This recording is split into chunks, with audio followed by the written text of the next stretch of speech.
You're listening to The Adventuring Party, talking about gaming the Irish way.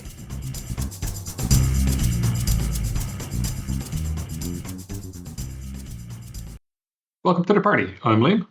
And I'm Owen. And we are back.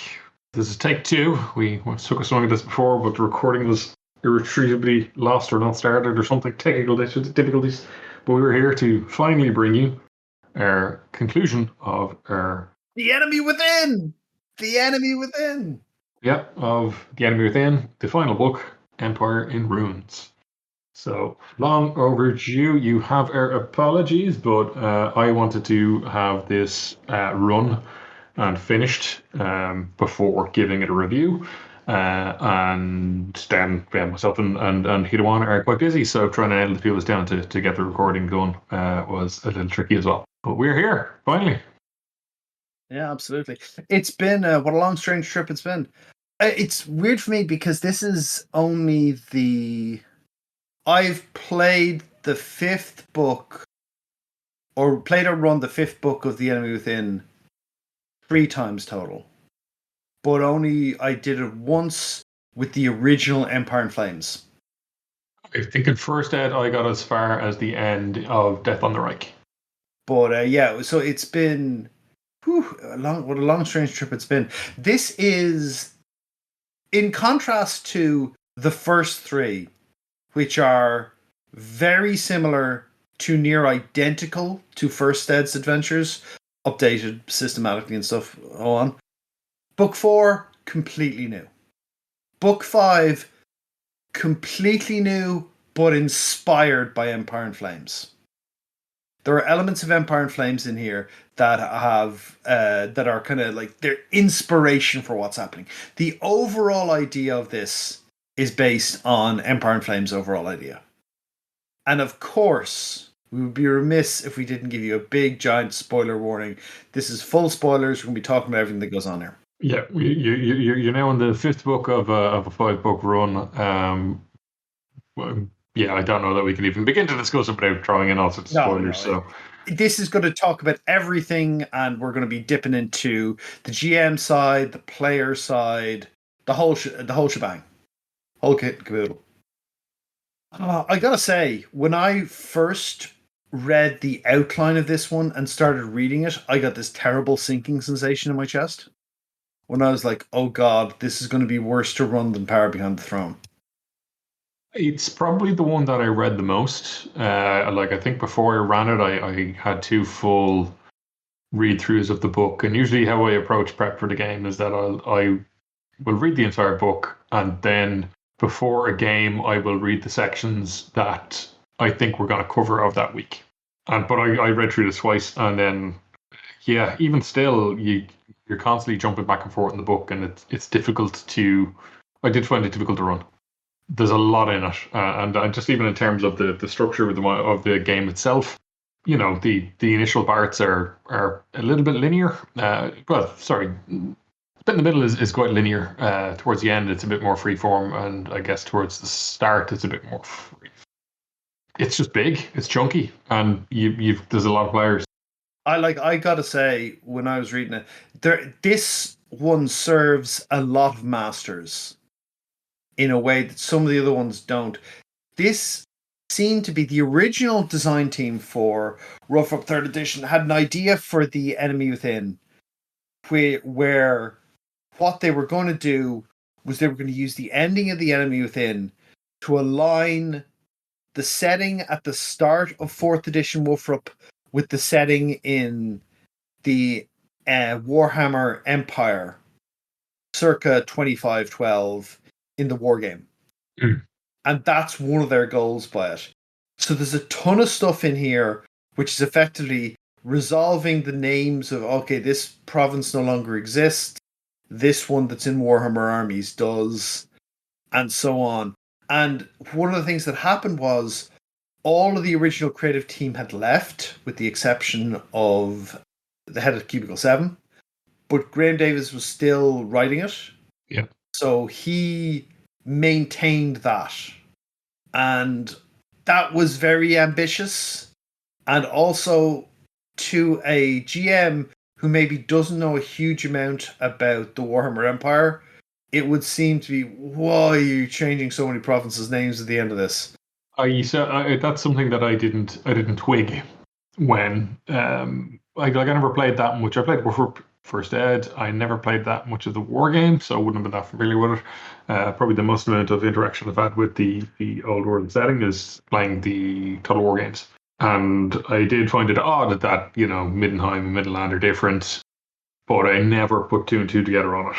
And I did find it very confusing at times when you're trying to figure out whose agenda is what and who they're going up against, because basically the entire empire is falling apart. The empire is the emperor is asleep at the wheel, and everybody's trying to gobble up bits to do it, and that's a fine motivation. But unless you understand what their actual end is, what they currently have, and what their eventual end goal is, it's very difficult for you to grasp who's at what.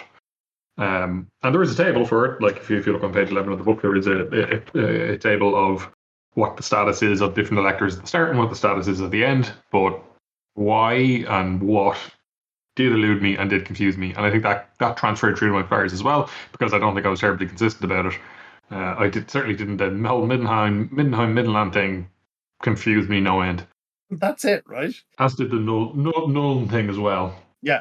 Nuln, the city-state, but also they're going to gobble this land from this province down here. It's like they don't even share a border. It's really funny because Nuln are one of the factions, Empire sub-factions in the Old World war game, and so they're talking a lot more about what Nuln was up to during that point in history, which is basically effectively running the Empire's defense of that section, because they were the only one who wasn't so heavily involved in some of the feuding. Yeah. Well, like Nuln, so pre-game, Nuln is a city-state, but then post-game, it's the capital of Wisdenland. But Wisdenland doesn't even exist. But it does the end. But it does the end, yeah. Like, that confused me no end. Yeah, but if you're not in the war game, you're like, what the hell is going on? That's a city-state. How is it? Well, it was a city-state. Now, due to the machinations of the people in charge, which you kind of sort of see, but don't really, this happens. And I think that's one of the difficult parts of running the adventure. There's all this information in here. Part of it is as well that your players are naturally going to want to get involved and try and maybe tamp down or try and alleviate some of the problems, and like they can do it to a degree, and it does come up in the game where different electric counts or barons or stuff are going at each other, and you can kind of smooth things over or push it one way or another. But that probably takes away from the ultimate aim of the game, of the module, if that's the way your party goes down. So in a way, it's a distraction. My party tried to avoid it as much as possible. They saw it as a distraction from achieving their mission as quickly as they could. Largely, my group did as well, but I think there was some element of them where it was kind of like, how much time will this cost us? Sure, you're going to be held up here for a day or so anyway. Sure, we'll have a poke. Versus, sure, you'd be days at this. All right, well, let's get on here. Yeah, I mean, I think that's that the goals that the party probably identifies important are not. All this will seem like obstacles and distractions, whereas it's actually kind of important to the meta plot. But I think it's difficult for a GM to make the players care, as this is more than just, these guys are up to stuff. I just want to do the job that we're meant to do. I want to get the hammer. Then I want to bring the hammer back. Can we arrange anything so that doesn't happen? So I guess that's the first kind of real broad stroke with the book, is the political turmoil within the Empire. There's two other kind of big things, which is getting the hammer and what the Purple Hand are up to. Those are the two other big things. The getting the hammer part takes up a chunk of the middle of the book, and it's a much more straightforward, just kind of adventure from an adventure book. Start at point A, get to point B, have various adventures along the way. Yeah, that be a fair assessment for you? Yeah, 100%. It's sort of like this is sort of technically the last hurrah of the Purple Hand, and it's not integrated as well as I'd like, but it's pretty good. There are things I would like to be people I would like to have seen more involved here. Like, for example, I had run the Wolfrup starter set quite a lot. Mm. And Emmanuel Nacht was a big deal for our game. And she's not she's mentioned in this, but she's not really in it. No. And she's supposed to be one of the few people who's actively countering the Purple Hand. Exactly, yeah. But she never turns up. But Yeah. the book in itself is quite inconsistent. It finally kind of explains, but not necessarily how. It explains what the Purple Hand are up to, how they were set up, and what their general goal, admittedly unbeknownst to them, is what they've been directed at. This entire time, there's been a demon that's been had the tower bet out of by Sigmar, and it's been trapped in a cave since, and it's been slowly directing things to try and release itself and become, have a host to take over the empire. That's its goal, and that's what the Purple Hand is entirely created for. The Purple Hand don't know that, and they don't. It's not entirely clear that they know how they're to be directed towards that. I will also say that on page 14 of this book, if you're just starting to run the enemy thing, go look at page 14 because it gives you the approximate starting dates of each of the adventures. So they kind of sync up. So you end up climaxing this campaign on the 9th of Browsite, Yep. Which is the 9th month of the year. The 9th of the 9th. Yep. At 9 minutes past 9. Exactly. I guess like what I mentioned the Purple Hand thing is like for quite a while you're just kind of writing off the activity of cultists as doing cultisty stuff, and most people don't know what they're doing. They only know like the people in their cell or maybe one person up, and that's how they protect themselves. But you, as a GM, don't know why they're doing what they're doing, so it's hard to figure out how they would react to the party turn up. They scupper what the Purple Hand are up to. Okay, how do they react? Well, I don't really know what the aim of the Purple Hand was, so I don't know how they're going to react to that.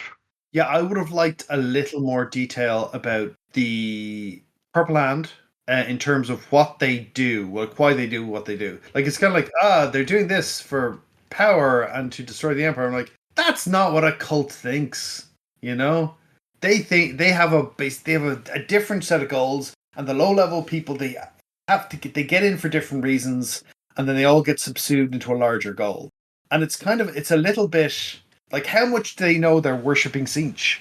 It's kind of very Do they like basically break it down for us exactly what they're doing? Because they will. Every cult will have a justification for why they're doing what they're doing. It'll usually be stupid. But it will be, it should be at least a little bit logical. Or at least it could be perceived as logical by someone who's crazy. Yes, for me, I guess a lot of the Purple Hands seem superfluous when all they really needed was the 9 tutors in place. But I guess I have to put a structure in place for the 9 tutors to come about. And you need to get the guards in place, and you need to do all the other things that the ritual needed to come off. Given how pivotal the 9 tutors are to the whole scheme, I would have liked more detail on the 9 tutors. As is, it suggests that some of them know exactly what they're at. They know that they are Sneechian cultists. They know that they are trying to prepare the prince to be the perfect to prepare the prince to be open to Sneechian stuff. And some of them aren't. They might be involved in it, but like that, they might be. Maybe they think they're in a gentlemen's or ladies' club or whatever, or a thing of academics, and they don't realize that it's Sneechian or what. As is, when I was running through it, I decided of the 9 tutors, I decided who was in cahoots and who wasn't. Yep. And that's kind of left to you to decide. Given the party don't necessarily know what's going to go down on the night, but they know that they should know not to trust the tutors and may decide to dispose of them. Yeah. And you kind of need to know more detail on them if that's what's going to happen. You really do, because the scenario kind of goes, okay, they got a bit of time here. Maybe the party want to go kill some of the tutors. And I'm like, why would they? Like, you need to be a lot more clear about who is in for what reason there. There needs to be a little more detail, because it's a good idea that over the course of the adventure, opportunities arrive to whack some of these guys. That's a good idea. I'm like, one of the tutors is said he's off exploring, and he's he's clearly spent some time in the Badlands. You're going through Blackfriar Pass. That's the way back from the Badlands. Maybe they bump into him on the way back. He knows he's gotten a summons to come back, and they bump into him in the pass. Boom, there you go, straight away. There's one off the top of the head. Yeah, like I would have loved if there was a table which was just, here are the Nine Eyes. Here's the cults they were originally drawn from. Okay, here is what a very brief synopsis of what the cult believes, whether they're in on it or not in on it. Here's the information that can hang them. Here's the critical bit that would make you go, aha, aha, right? And there's here's a red herring you can find about. You do find some clues, but those clues are really those are really to kind of set you in direction of the hammer. Yeah. And it's clear that maybe they've been looking into it. Maybe that's what those clues are about, and maybe that puts you in a certain direction. But like, why are you looking for the, like, my players certainly asked them, why were you looking into the hammer? It's like, well, I suspect that the real hammer was a fake because I read this Dwarvish book. So I was looking into it to see where the real hammer was. Okay, that's not suspicious at all. Yeah, no. Not sufficiently suspicious. Not enough for an extrajudicial murder. No. And granted, that bar can be a lot lower for certain parties than other parties. Yeah, not enough to hang them by. And nobody has, other than the one weird random element of one of them having the same mirror that was used to communicate with one of the Skaven in the previous book. There's nothing really damning in any of their quarters. No. I guess one of them has some plays which are sympathetic towards mutants. If you read the first Gotrek and Felix book, it is a rather suspect family for a suspect playwright. He was evil. That's true. But like the mirror thing, a player would have to be so on the ball to spot that. I barely got it when I read the books multiple times and ran through it. It was just that was used to coordinate the assassination of a noble to get two parts of the empire to start knocking lumps out of each other. Which is the triggering thing. Like, that's barely a thread. But it's barely, like, there's no. It's tying off a loose end. That's it. And it requires the players to remember a plot thread that appeared to have been dropped that appeared in the first book. The assassination of Prince Hals von Tasnik. And they don't even know that the assassination happens. They know that he was going off on a trip to the Great Mountains. They should have been given clues in book 4. Yes, you get rumors that he was killed by Skaven. And there's but you needed a stronger thread through that to make it a bit more obvious that this is what's going on. That there could have been a letter or communication from somebody making notes of their communications with the Skaven in code, or basically, hidden behind this, alluded to, and go, hang on, they're talking about Prince Hals von Tasnik. They're talking about arranging his murder in the Grey Mountains. And there's nothing like that. That should have been there, because that's all of a sudden, aha, and there's no straightforward aha moment, which I think is a miss. Now, we're being very negative here. I don't want to be super negative about this, but this is just our critiques that have popped up on it. I guess it's the critiques and the pitfalls that we get that we came across. I mean, like, overall, I really enjoyed the book, and I enjoyed running through it. So much so that I even used some of the material out of the Empire and Marines Companion book to pad it out a bit. Because I really like it. There's bits where if it was pushed a little bit further, I think it'd go from being very good to really great. Yeah, if I took to run it again, I think I could avoid the big pitfalls, and I think I could make it good, and I'd probably skip certain sections and kind of put more focus on other sections. Yeah, exactly. There's a bunch of politics stuff that I think is kind of dry. Either your party's really into it or they're not. Yeah. And if they are, maybe it's not so good, because that is kind of detracting, There's a bit where there's the first meeting between the delegation from Altdorf on behalf of the Emperor and the Grafs. And it's a big, long section that sets it up. And I think that either lands or really misses. I found it funny. I found it kind of fun to run. Basically, yeah, it's one. The entire thing has been set up as sabotage so that the negotiations fail. And I think you need to have fun with that. And maybe the party can figure out that, hey, this has been set up to fail. But if you're trying to run it straight, I think it could be a struggle. Like, I found this a tricky one. It didn't land a lot for me, but it could have been me. I thought that there's kind of some nice callbacks and some other bits and pieces, but it's sort of a series of scenes that you're gonna have to weave together over the course of it. Yeah. And because I was playing digitally, I feel this one would actually work better in person. It would probably work better in person. I think I found it okay because it does suggest certain things. It does suggest timings, and I found sticking to the clock and like that, like any of the other ones which have clock based stuff, it's like, okay, either keep the clock going and have the clock visible to people, or just whenever things start to get a bit dry, then boom, the next thing kicks off. Because like that, people can just be a little, and then your party is going around firefighting the whole time, and they don't really have time to. What you don't want is the party to have an excessive amount of time on their hand to actually figure out and make the negotiations go right. So you need to keep things ticking along, and just as your players start to get back on their feet, then hit them with the next hook. Yeah. I found that ran okay, but I could certainly see how it could be problematic. And kind of the next section after this, you go to Altdorf. On the way to Altdorf, there's basically a fight, which is honestly probably welcome for some players who've been getting a little itchy to swing their swords. So much politic. Kind of just bash stuff.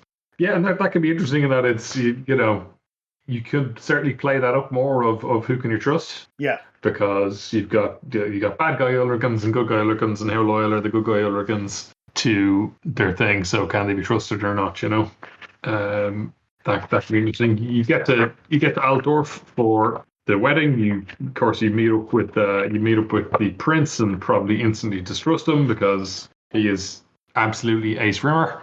Yeah. Anytime anyone was mentioning something, I just heard in the back of my head, what a guy. Oh, yeah. I guess that's how you do come across the Nine Eyes and maybe investigate them if you want. The game does, given the amount of stealth checks and stuff, that's something you may want to, as a GM, play down a bit if you do want your party to really look into the Nine Eyes, because as is, unless you got somebody seriously dedicated to stealth, and if you're doing kind of group check stuff, it's going to be difficult for your party to get there to do the investigation. Because the stealth check and pick locks are not trivial. No, not at all. We had to do it for that. Yeah, and we do. Yeah, and the table, definitely had a player who was well adapted to that. But then you're also just you need to then have the party be happy with, right? You guys sit there while there's one person does this, or like I say, you let them take the lead, and you allow maybe bend the rules a little to get the entire party in place so they can all take part in the searching and stuff. Yeah, the wedding, the conclave. Well, that's fairly standard to what we've had in different parts, where it's like different politically timed events. A little bit railroady, do you find as well? Yeah, but I mean, I think kind of you're going to Altdorf. There are elector counts, and yours are just plebs. Yeah, and additionally, this is where the adventure is happening. Going somewhere else, doing something else, it's not really an option. It's like this is what's going on. And you can be like, no, we're not doing any of this. Okay, but you're going to miss out on what's actually happening. I guess that's where, if you did find your party's motivations waning a bit, that's where you could use the likes of Noct or someone to try and draw the players in. And they're like, look, you guys have to look into this. I'm asking you as a favor to do this. And she's at the right hand of the emperor. You don't really refuse that kind of request. Yeah. After the conclave, you've got the kind of little bit of investigation and looking for clues. I quite enjoy that section. It's a good, certainly the real book. The book itself is quite permissive in that it uses some of the clues that you may have already found by searching through the Nine Eyes. You can figure out where those sources came from and maybe get a bit more information from them. Quintus can be quite a fun character anyway, because he's quite quirky, so he can be fun. And the handouts for this are excellent. Really are very nicely produced and put together. 100%. Like the graphical quality here is very strong, and there's a ton of very distinctive style handouts that look, they look cool. They look suitable. Like it's not like, oh, this is a bunch of kind of very standard fonts and everything like this. No, these look very ornate. They look kind of at the same time. They look the right kind of primitive, the primitive of an early printing press. Yep. And they look kind of like this is the sort of fabulous documents that at the same time they're not a modern document. There's not a lot of white space and other bits and pieces. It's like, this is what this is doing. I quite enjoyed this bit. I had to I found online a map of a giant church. Good. And I put it in Foundry, and I blocked it all off, put all the guys on it, and then kind of kick things off. And it was sort of fun. And I liked that this is a callback to, this is the last hurrah of Wassmeyer. And that's good, because Wassmeyer, I think, is a very important bad guy in it, because he's a big part he's the center core of book 3, but he's also, it's good that he kind of comes back and you get a chance to take him out. Because him escaping in book 3 is not exactly a given, but it's very likely. And it's good that he basically gets out of this, does this last little bit here. I don't think it's very compelling. If you let me go, I'll tell you stuff. I don't think that's very compelling, because I don't think any party actually took that deal that I've seen. Almost everyone was like, I don't trust you. Mine didn't. I think they were tempted, but don't think they did. It's like, I'll give you a bigger fish. You're a pretty big fish already, mate. Yeah. You're the guy we want, though. Oh, damn it. And certainly my party tried to go, oh yeah, no, give us the information, but totally let you go. And I was like, no, he's not stupid enough to fall for that. He will go with one of you to the edge of the city. You'll be sitting on a fast horse. Yeah. Nobody else in sight. Give the information and then bolt. But yeah, it's I don't know. I found Wasmeyer to be a bit weak, but I guess my party, I didn't know that they were going to try and bring him back, and my party legit killed him at the end of book 3. So then you just go, oh, he's back. How? Who knows? Demons stuff, necromancy. He's back that way. I had him basically dive off the side of the rock. I had him be blown off the side, and then his body was never recovered. Hey, that means he's not dead. If he's a bad guy, not dead. Mysterious fall off a giant unsurvivable peak. Yeah, right, mate. Pull the other one. It's got bells on. I guess the next part then is basically the trip down to Blackfire Pass to go recover the hammer. You can play as much of this. I mean, this is a reasonably long section of the book, and part of that is to play up the turmoil in the Empire. So how much you want to emphasize this is entirely up to you. I quite enjoyed running these sections. There were bits where the party were like, okay, we encounter refugees on the river. We turn up to their village. It looks like Reavers have been through a lot of Reavers, and they've gone off. I don't know. I mean, how many days away is their base? Maybe we shouldn't go after them. It could cost us too much time. But they could have easily gone after it, and the book accommodates that to a degree. There's a dispute between two nobles, and the party get irrevocably detained. They could, of course, try and fight their way through. That may not go that well, but it's potential combat if you want it. Playing Leapdorf is fun because he is an odd character. Other than that, any particular highlights you think on the way to? I like, before they leave, talking to the doctor. Don't show them the picture of the doctor's face. He is exceptionally evil looking, yes. He looks like a schemer. He is insanely evil looking. There's an opportunity to kind of hint at Gideon. I probably should have done that myself, because when I did the big reveal of Gideon, the party were like, who's that? Yeah.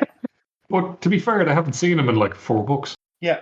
Oh, and one of the things about Quintus you can be nice is you can actually tie it back to Mistaken Identity, where Quintus is the guy who sends the bounty hunter to Office Custos after, and you can kind of go, oh yes, I was trying to get this guy who you exactly look like. And it's good if Castor Lieberung or Castel Lieberung or whoever you have is still there for Quintus to kind of play off. And that's good. And they had fun with that, and they pulled out a bunch of information like that, and they were happy enough. They go down the boat. The boat is a good resource because it keeps one thing. I know my party used the boat and then had arranged for the airship to pick them up on the way back. I just got rid of the airship. It went off on urgent business. Yeah, you get rid of the airship. Get rid of the airship. Too fast. It lets you skip way too much. Yeah, and it lets you skip all the stuff on the way back. So Blackfire Pass, you get through to the gorge. The goblins are a fun diversion, but probably not really much more than that, because unless you really stat them like crazy, they're never going to be a threat. It doesn't matter how many numbers there are. Maybe some of their traps might catch PCs, but yeah, even they sit on high up in ambush and fire down. All right, well the wizard flies up and immolates them all. Right, job done. The artwork for the drawings that the crazy goblin chief has been painting, Good. Really enjoyed those. Yeah, the art here is really strong. The goblins have a ton of character in them. They look mad and goblinish, and the rest of the art, the drawings, it's really good. It's a really kind of get the players going. I did enjoy the goblins because of just how treacherous they are. It'd be nice if they were more of a threat. They encounter the chief, and he's like, "My two underlings are plotting against me. Do them in." And they encounter the underlings, and they're like, we want to do the chief in." Yeah, they're trying to kill me.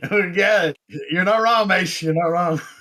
I think if they were a little more of a threat, that would be nice. But you have to fix that with some much larger scale changes in the game. But yeah, I like that section. I like that section a lot.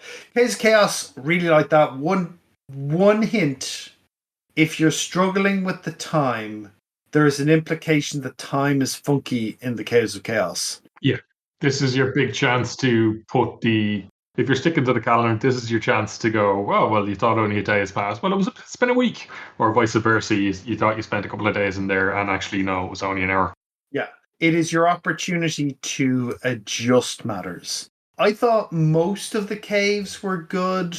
Some of them are a little less of an issue than others. Like the gold one is kind of like, I am the demon of that. Nope, not dealing with you, mate, Yeah, I mean, if your party has gotten this far, they're probably not going to take an obvious trap from a demon. Yeah.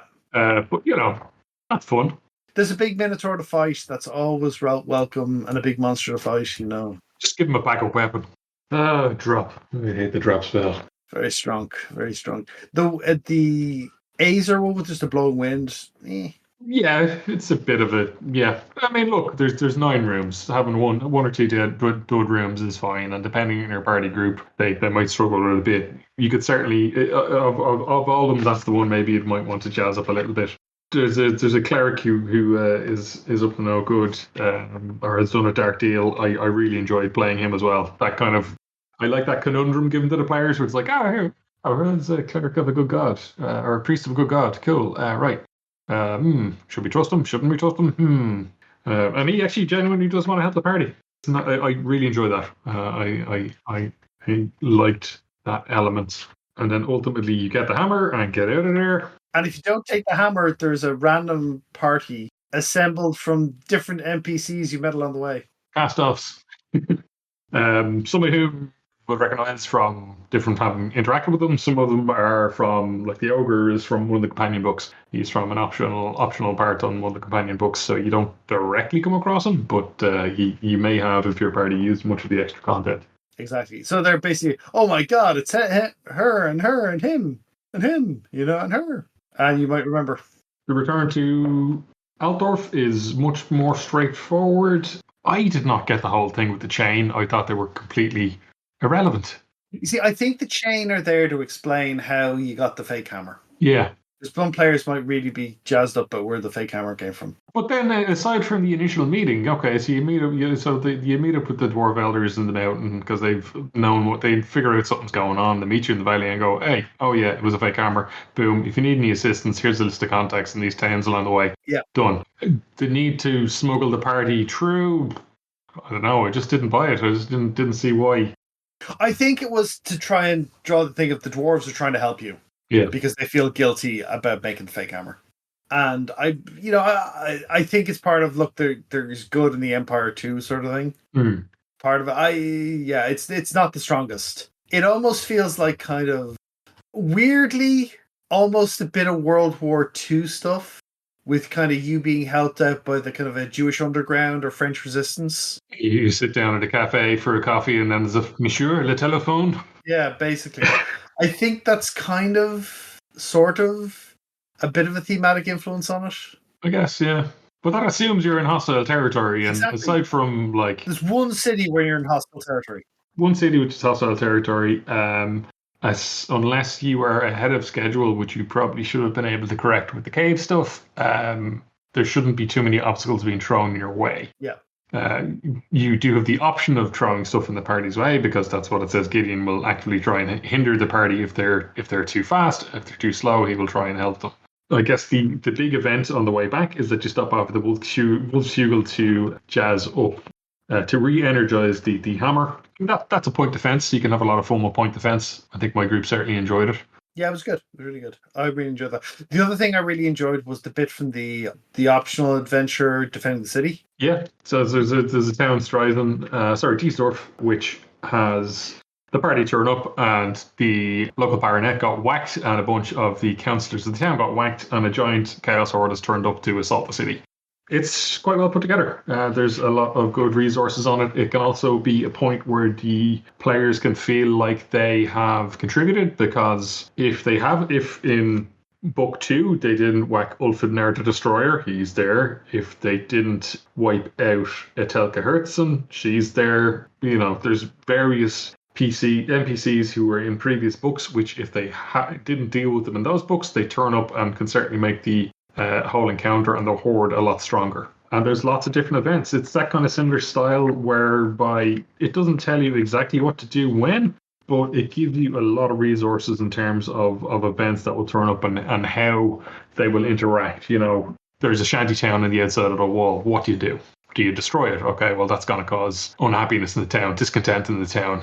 Who are you getting to do that? Are you getting the militia to do it? Are you getting townspeople to do it? What will the impact of that be if it's military guys rather than townsfolk? It does give you a lot of guidance on all that stuff. And as a GM, I found it a very well put together set piece. Yeah, I thought it was.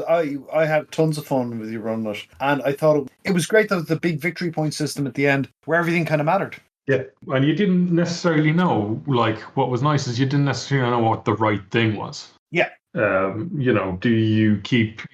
You've sent scouts out, and they come back and go, well, several of our scouts have been killed. Do you pull them back? Do you get them to be more careful? Do you just stop scouting at all?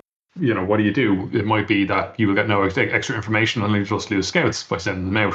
It might be, if you withdraw them totally, that, okay, you'll have more scouts for the battle, but you'll have a lot less intelligence. Yeah, if you are running anything, I do recommend that companion book. I definitely recommend The Siege of Deesdorf. It is good. Other than that, the companion book, yeah, some more stuff on the Macrock tribe was nice. Shining Rock. You ran the Gravelord stuff? I ran the Gravelord stuff all the way along, and the players liked him as a bad guy because he's not super competent, super dangerous bad guy. He's a guy with a lot of power who shows up but is an idiot, and he's a grandiose, over the top idiot. Yeah. Real what's the Voyager holodeck bad guy? Captain Proton, that villain. He's got a Weasley voice. He's like, I'm gonna get you all. Very mean, the merciless, yeah. Yeah. And he's literally a guy trying to dress up as Heinrich Himmler, and he does everything like Heinrich Himmler does without being as dangerous as Heinrich Himmler. So I really like that. And he's got his death skulls, and at this stage he's got some really dangerous undeath. When do you shove that in when you're doing the Gravelord stuff? Like what? The whole point about it is he repeatedly shows up to attempt to take vengeance on them.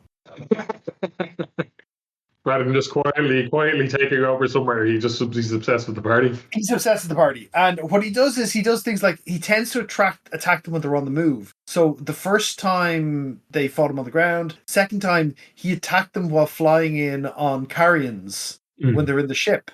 So what attacked them what makes them nearly crash before thing was actually an attack by the Gravelord. Because like carrions attacking you when you're up with a thing is like, okay, my party were not flush with guns, and they were like, we need to get close to this guy. So they climb up on top of the balloon and fight the carrions off. So that was fun.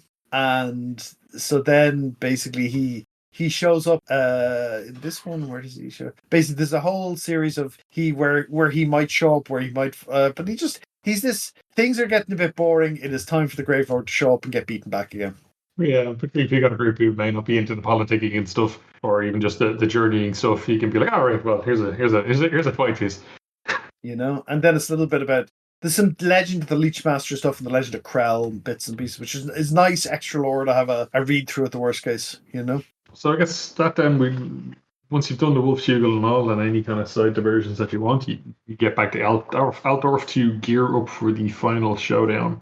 I thought it was good, but maybe a little bit bare bones, particularly given so that I think by then the party has probably figured out that there is a ritual afoot. They need to stop it, but maybe they don't know how to go about it. Certainly, there's some stuff my party got in and sabotaged the trap door. That was nice, and all the resources were there to show it. So satisfying.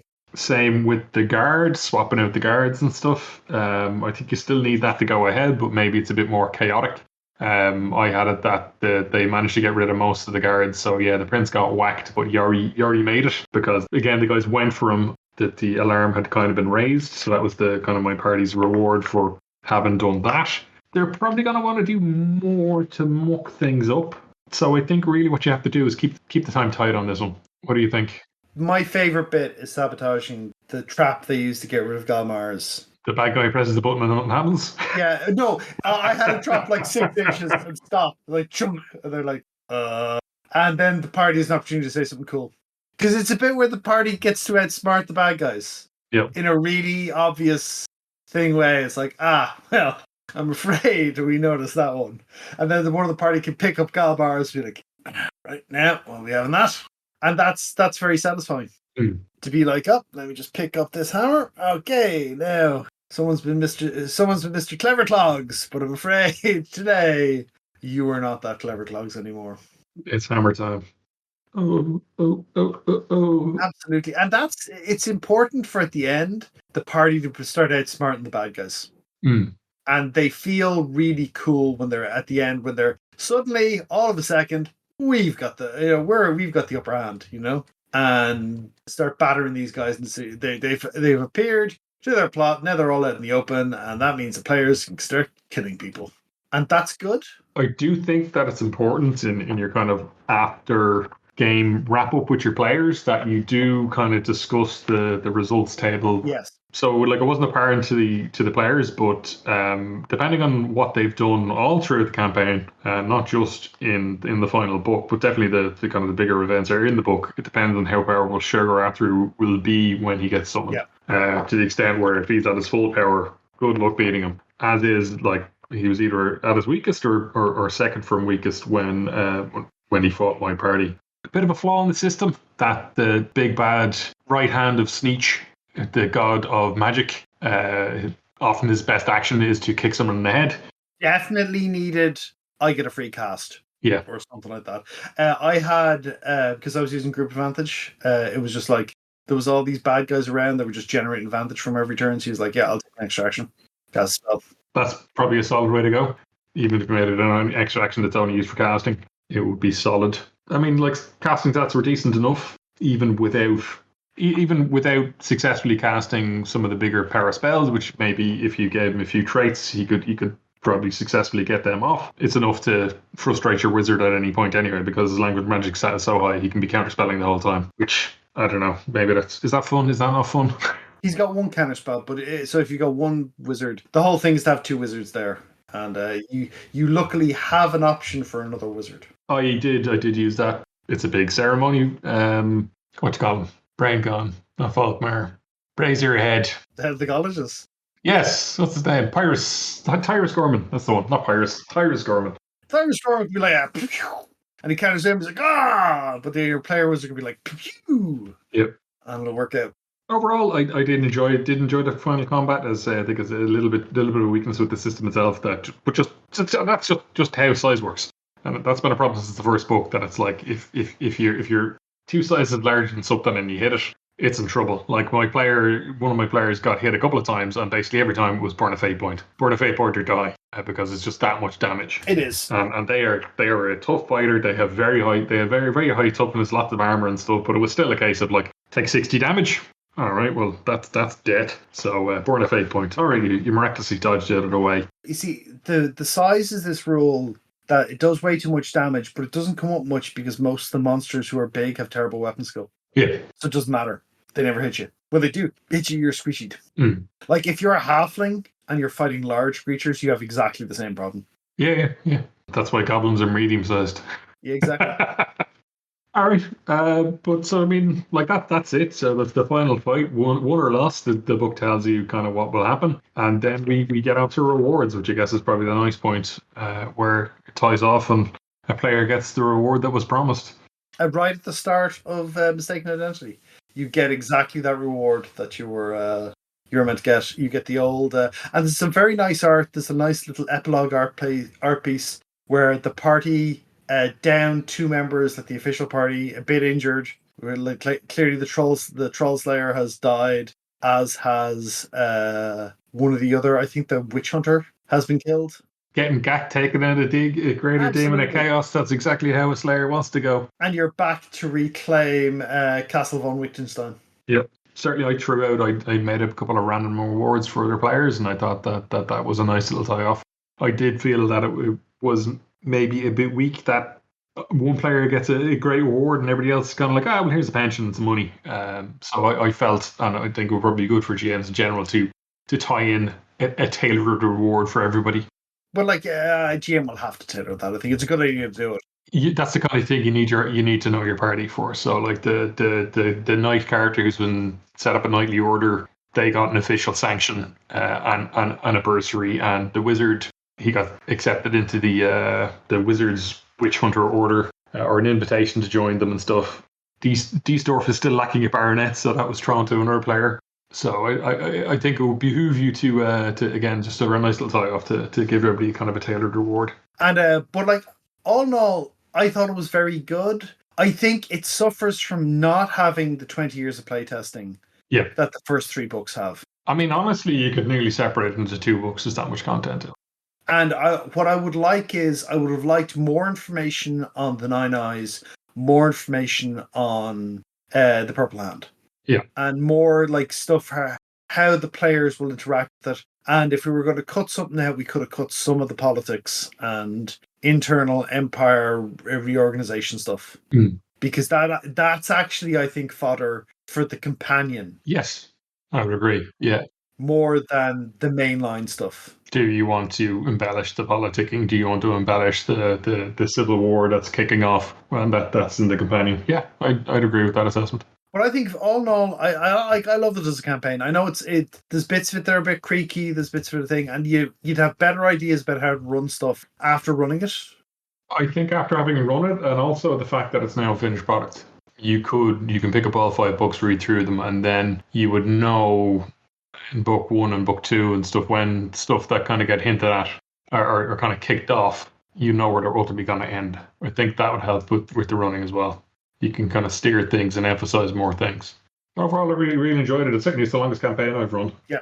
So I'm now on GM holiday. Absolutely. Well, I mean, I've run or played in it multiple times, so I'm happy with it, Yeah. All right. Any closing thoughts? No, I'd love to see a little bit more supporting stuff that comes out in the next little while. Maybe even like if they did a Purple Hand PDF or Purple Hand section, like Cults of the Empire, and do a big Purple Hand section of it, that'd be lovely. Yeah, well, I mean, they are still producing active content. I know they released a dwarf book recently. I was salivating over. I was like, ooh, dwarf book, eh? Well, maybe that's also because I've been reading the Gotrek. Like, I picked up the Gotrek and Felix first omnibus recently, so I've been reading through that. So maybe that's piqued my dwarven interest. So yeah, maybe fingers crossed. 100%. All right, cool. Well, if you have any thoughts on Empire and Runes, or indeed the entire arc of The Enemy Within, you can hit us up on our social media, on our Discord. Yeah, sure. Tell us a funny story about something that happened during your game, maybe with spoiler tags. All right, for now, this party's over.